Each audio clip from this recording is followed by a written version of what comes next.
නිවන කියන්නේ මේ සියලු දුක් නැති වෙන තැන. හරිනේ, ඒක දුක්ඛ නිරෝධේනේ අමා මහ නිවන කියන්නේ. ඒ නිසා නිවන කියන එක පතන්න මට දුකෙන් ඈතර වීම පිණිස. දැන් සෑරජාන් වහන්සේගේ ධාතු නිදන් වෙනවා. ඔබට අද ඉඳලා තියෙන්නේ වන්දනමාන කරන්න. ඔබගේ දෝතින් මල් ගෙනල්ලා සුවඳ මල් ගෙනල්ලා පුදන්න. මල් පුදනකොට ඔබ හිතන්න මේ ලස්සන මල්, සුන්දර මල්, සුවඳ හමන මල් වගේ මගේ හිතත් ලස්සන වේවා, සුන්දර වේවා, පිවිතුරු වේවා කියලා.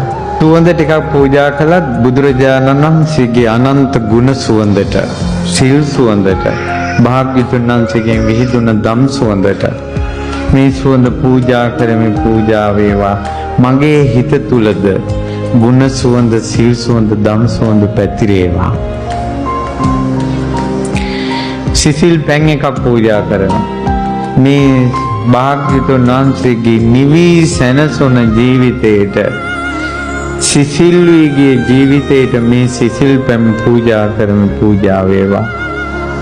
මාගේ සිතේද රාගගිනි නිවි, ද්වේෂගිනි නිවි, මෝහගිනි නිවි, මගේ හිතද සිසිල් වේවා.